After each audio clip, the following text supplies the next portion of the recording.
और पार्थिव शिवलिंग का निर्माण करना। माता पार्वती जी पार्थिव शिवलिंग का निर्माण करना जब सिखाया, और पार्थिव शिवलिंग का निर्माण जब भगवान शंकर के शिवलिंग का एक प्रतिबिंब का निर्माण जब माता पार्वती जी ने किया, मां जगत जननी ने किया, पहला पार्थिव शिवलिंग का निर्माण जैसे ही मां जगत जननी ने करा, 33 कोटि देवताओं ने फूलों की वृष्टि करना प्रारंभ कर दी। चारों तरफ आनंद ही आनंद समाहित हो गया। कहते हैं कि ये फुलेरा जो है, ये 33 कोटि देवता जो फूल की वृष्टि कर रहे हैं, ये फुलेरा 33 कोटि देवता जो पुष्प बरसा रहे हैं, 33 कोटि देवता जो पुष्प दे रहे हैं, ये फुलेरे का दर्शन वो 33 कोटि देवताओं के पुष्प के भाव से प्रकट हो जाता है। पुष्प के भाव से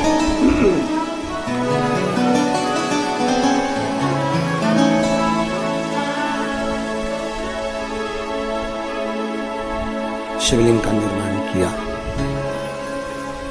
और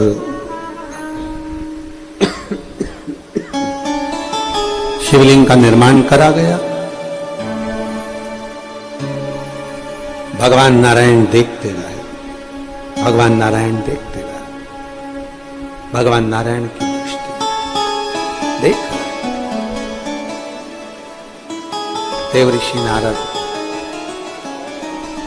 देवऋषि नारद की जैसे ही माता पार्वती जी ने भगवान शंकर के पार्थिव लिंग का निर्माण किया, और देवऋषि नारद ने कीर्तन करना प्रारंभ किया। कीर्तन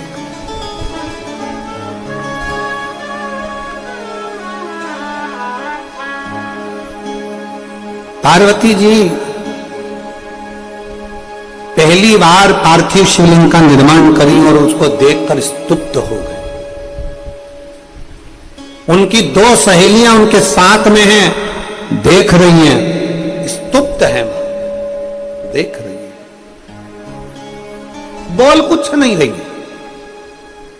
देवऋषि नारद रात्रि में खूब कीर्तन कर रहे हैं, सारी अप्सराएं आ गई, गंधर्व आ गए, सारे देवता। भगवान नारायण ने लक्ष्मी को बुला लिया, ब्रह्मा जी ब्रह्माणी को बुला लिया, इंद्र इंद्राणी को बुला लिया, 64 सारी देवियां, 64 योगिनियां, सारी विद्याएं। प्रथम शिवलिंग का पार्थिव लिंग का निर्माण हुआ, तब सारी विद्याएं सम्मुख में आकर कीर्तन कर। इसलिए हरतालिका तीज के दिन मेरी माताएं जब हरतालिका का पूजन प्रदोष काल में पहली पूजन जब कर लेती हैं, करने के बाद जब वो पूजन करने के बाद अपने अपने एक बार के क्रम में कहीं घर जाना है, कहीं कुछ पाना है, कुछ लेना करना है, जो भी उनका क्रम होगा, जैसे वो नियम से करती होंगी, जिस भाव से वो व्रत करती होंगी, जिसके शरीर से जैसा बनता होगा वैसा व्रत वो धारण करती होंगी। कि पहली पूजन करने के बाद कई माताएं कुछ ग्रहण कर लेती हैं, पहली पूजन करने के बाद कुछ माताएं कुछ ले लेती हैं, तो कुछ ना कुछ उनके मन में भाव उत्पन्न जैसा होगा, तो पूजन करने के बाद वो भावों से ग्रहण कर फिर पुनः जहां फुलेरा बनता है, जहां पहली पूजन होती है, वो थाली लेकर नहीं जाती, वो थाली में ही रखती हैं। जब पूजन करती हैं हरतालिका वाली, तो वहीं फिर वापस आ जाती हैं, और वापस आकर भगवान की भक्ति में ऐसी डूबती हैं, रात भर भगवान का कीर्तन करती रहती है, जैसे देवऋषि नारद कर रहे हैं। रात भर कीर्तन होता है, रात भर भजन होता है, और खूब भाव से लोग भजन का स्मरण करते।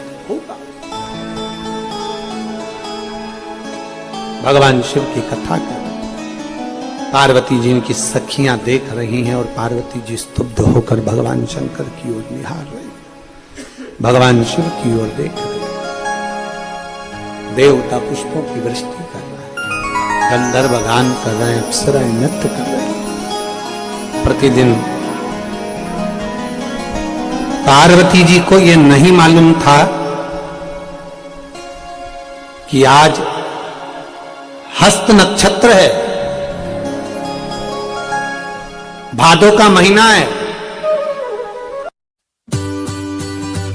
या तिथि है, उनको नहीं मालूम था।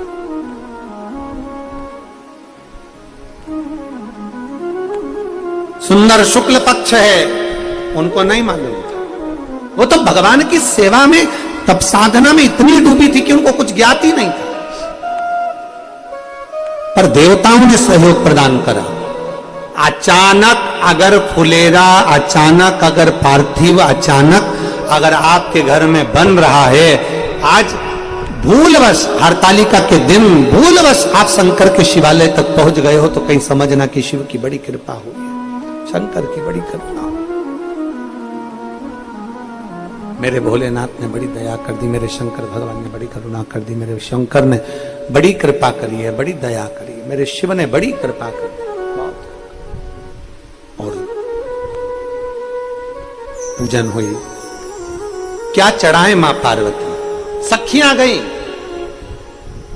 बेलपत्र नहीं, पत्तियां तोड़ कर लिया, पार्वती जी के हाथ में दे दिया, समर्पित कर दिया।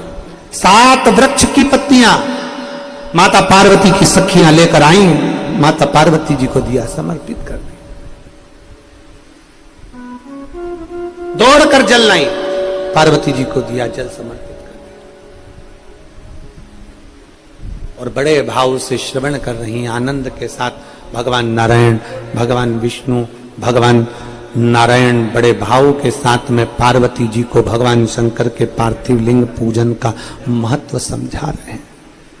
पार्थिव लिंग पूजन का महत्व समझा रहे हैं भगवान शिव। देखिए, हरतालिका तीज की कथा कहती है कि शंकर पार्वती को यह कथा सुनाते हैं, और शिव महापुराण की कथा कर रही है भगवान नारायण माता पार्वती को यह वर्णन कर रहे हैं कि पार्थिव लिंग का महत्व क्या है।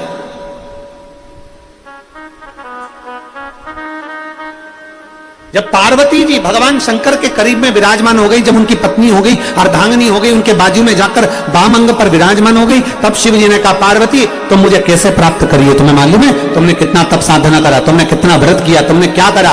ये तो बात की कथा है, पर उसके पहले की कथा यह है कि जब पार्वती जी छोटी अवस्था में थी, पार्वती जी जब बाल्यावस्था में थी, माता पार्वती जी जब बाल्यावस्था में थी, तब भगवान नारायण ने उन्हें पार्थिव लिंग का निर्माण पूजन करना बताया और उसका एक आनंद सुख बताया।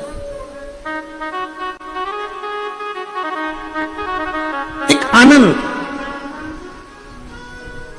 ये आपके ऊपर निर्भर करता है कि आप किस नेत्र से परमात्मा को देख रहे हैं। लैला मजनू का चरित्र पढ़ा है आप लोगों ने? लैला सुंदर थी कि मजनू सुंदर था? कभी अगर आपने चरित्र पढ़ोगे उसका तो उसमें आता है लैला मजनू में सबसे सुंदर मजनू था। लैला सुंदर नहीं थी, बिल्कुल सुंदर नहीं थी, एक अक्षर की भी वो सुंदर नहीं थी, रत्ती भर भी इतनी बेकार दिखती थी कि मजनू के घर के लोग उससे कहते थे क्यों उसके चक्कर में पड़ा है, और दूसरी बच्ची मिल जाएगी, अच्छी लड़की मिल जाएगी, उससे शादी कर देंगे तेरी। माने नहीं, नहीं मैं नहीं मानता, मैं तो उससे प्रेम करता हूं, मैं तो उससे स्नेह करता हूं, मैं उससे ही शादी करूं। पूरे नगर के लोगों ने कहा, पूरे गांव के लोगों ने, पूरे नगर के लोगों ने कहा कि लैला सुंदर नहीं है, मजनू छोड़ दे उसको, पर नहीं, मैं तो। इतने में एक व्यक्ति ने आकर पूछा, तूने क्या लैला में देख लिया जो इतनी बदसूरत भी तेरे को सुंदर दिख रही है? तो मजनू कहता है कि मैं नहीं बता सकता, मेरी निगाह से कोई लैला को देखे कि लैला कितनी सुंदर है। उसी तरह शिव पुराण कहती है कि आपकी निगाह शंकर जी के प्रति कैसी है, आपका दिल कैसा है। आप शंकर को अपना पिता मानती हो, आप शंकर को अपना बाबा मानती हो, आप शिव को अपना पिता मानती हो, बाबुल मानती हो, और आप दिल से शंकर को रिझाती हो। आपके अंदर शंकर के प्रति कितना भाव है। और घर के और भी लोग होंगे जिनका शंकर के प्रति भाव नहीं होगा, वो कहेंगे तुम क्या जानती हो, तुम क्या कर रही हो, क्यों जल चढ़ा रही हो, क्यों बेलपत्र चढ़ा रही हो? तो उनसे कहना, तू एक बार मेरी निगाह से शंकर को देख कर देख कि शंकर मेरा है क्या। अपनी निगाह से देख, अपनी निगाह से, अपनी दृष्टि से जब हम देखेंगे तो हमें समझ में आएगा कि हमारा शिव क्या है, हमारा शंकर क्या है। दुनिया के लोग कह दें शंकर अच्छे नहीं, दुनिया के लोग कह दें जल मत चढ़ा, दुनिया के लोग कह दें बेलपत्र मत चढ़ा, कोई दुनिया के लोग कह दें कि जल चढ़ा हुआ मत पियो, कोई कह दे कि श्री शिवाय नमस्तुभ्यम मत बोलो, कोई कहे कि ये तो मंत्र नहीं, ये तो ये नहीं, ये तो वो नहीं, दुनिया के लोग कहते रहेंगे, पर उनसे कहना मैंने जब से जपा है तब से मेरा शिव ने कृपा करी है, मैंने जब से जल चढ़ाया है तब से मेरे शंकर ने कृपा करी है। ये समझो, हमारी दृष्टि से देखो कि शंकर क्या है। कालिका का फुलेरे का वो वर्णन है कि रिद्धि सिद्धि और गणेश आते ही हैं अगर दिल से आपने दर्शन किया, दिल से पूजन करी है तो। दिल से अगर पूजन, प्रसन्नता में शिव की आराधना। और जब मेरे भोलेनाथ की आराधना पूर्ण होगी तो भगवान शंकर गणेश जी को लेकर रिद्धि सिद्धि के साथ जरूर आएंगे। कल पूरा देश, पूरा विश्व भगवान गणेश जी की मिट्टी की सुंदर स्वरूप अपने अपने घरों में विराजमान करते हैं। हमने पहले भी गणेश जी के लिए आपको वर्णन किया है कि गणेश जी जब बैठते हैं 10 दिन, उसके बाद विदा होते हैं, विसर्जन होते हैं। हम गणेश जी को बुलाते हैं रिद्धि सिद्धि के साथ। गणेश जी का जब विसर्जन हो, रिद्धि सिद्धि हमारे घर से नहीं जाना चाहिए। बेटा जाए कमाने पर बहू हमारे घर में रहे, बेटा जाए कहीं पर काम से पर बहू में घर में रहे, क्योंकि इन बहुओं से तो रौनक है घर की। इसलिए गणेश जी को बिठाते समय जहां गणेश जी बैठे अपने घर में जहां विराजमान करो, 2 बिंदी, एक कंकु की एक हल्दी की, 2 बिंदी दीवाल पर, जहां गणेश जी बैठते हैं, जहां विराजमान करते हैं वहां दीवाल पर 2 बिंदी या 2 स्वस्तिक अवश्य बना देना चाहिए। क्यों? क्योंकि अगर गणेश जी विसर्जन भी हो जाएंगे तो वो 2 बिंदी रिद्धि सिद्धि के भाव से हमारे घर में साल भर हमारे यहां विराजमान रहे, हमारे यहां पर रिद्धि सिद्धि भरी रहे, विराजमान रहे। या तो 2 स्वस्तिक बना दो या 2 बिंदी रख दो हल्दी कुंकू, पर वो होना चाहिए। क्योंकि विसर्जन के समय पर गणेश जी जाएं तो जाएं, पर रिद्धि सिद्धि हमारे घर में रहे। गणेश जी तो पुत्र के भाव में घूमने गए, काम से गए, कार्य के लिए गए, पर रिद्धि सिद्धि हमारे घर में सदा विराजमान रहे, हमारी बहुएं हमारे घर में सदा विराजमान। ये भाव रखते हुए वहां रिद्धि सिद्धि को विराजमान करो। शिव तत्व कह रहा है, भगवान शंकर का चरित्र कहता है। बड़े आनंद के साथ मां अपने उपतन से श्री गणेश जी महाराज को विराजमान करती हैं। फिर रिद्धि सिद्धि के मंगल विवाहों का प्रसंग जैसा अपन श्रवण करते आए वैसा प्रसंग होता है। प्राप्ति शिव की, प्राप्ति शिव भगवान अपने नयन को हरतालिका तीज के दिन ऐसे नयन को बना लो कि मैं सब में अच्छाई देखूं, मैं शंकर की बुराई ना सुनूं, मैं शिव की निंदा ना सुनूं, मैं शंकर का गुणगान करूं पर शंकर के लिए अपशब्द ना कहूं, मैं मंदिर जाऊं लोटा भर के जल चढ़ाने के लिए पर शंकर के मंदिर में मैं कुछ गलत ना देखूं, केवल शिव को देखूं, केवल शिव। अर्जुन को जैसे केवल पक्षी की आंख नजर आती है, वैसे मेरा लक्ष्य मेरा शिव होना चाहिए, मेरा बाबा होना चाहिए, मेरा शंकर।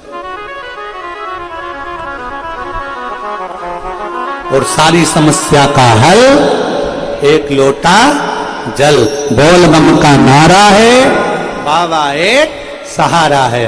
भगवान शिव को अपना बनाइए, भगवान शंकर को अपना बनाने का प्रयास करिए। मैं संपूर्ण विश्व की माताओं को हरतालिका तीज की बहुत बहुत बधाई देता हूं। आपके जीवन में सुख समृद्धि रहे, अपने जीवन में शिव तत्व प्राप्त हो, अखंड सौभाग्यता रहे। भगवान खूब खूब प्रसन्नता भाव में आपको हमेशा रखे, आपकी झोलियां, आपकी गोदियां भगवान खूब खुशियों से भरकर रखे। जो दिल में कामना है आपकी वो पूर्ण हो। फुलेरे का दर्शन करने जाना, जब आवाज लगाकर कहना श्री शिवाय नमस्तुभ्यम। जब भी मंदिर में जाओ या किसी भक्त के घर पर फुलेरे का दर्शन करने जाओ, वहां पर आवाज लगाकर बड़े प्रेम से जमकर बोलो श्री शिवाय नमस्तुभ्यम, श्री शिवाय नमस्तुभ्यम, श्री शिवाय नमस्तुभ्यम, श्री शिवाय नमस्तुभ्यम। कथा को विराम की ओर ले रहे हैं। आज कथा का 4था दिवस विराम होगा, कल कथा का 5वां दिवस है जो गुरुग्राम में कथा चल रही है ऑनलाइन। बड़े भाव से 1 बजे से 4 बजे तक आप उस कथा का लाभ लेंगे टीवी चैनल के माध्यम से। और कल की कथा में गणेश जी की राइट सुन, लेफ्ट सुन, गणेश जी के अष्टविनायक का स्वरूप और गणेश जी की अन्य लीलाओं का भी स्मरण अपन कल की कथा में करेंगे। सभी को साधुवाद देते हुए आज की कथा को विराम की ओर लेते हैं। हार हार महा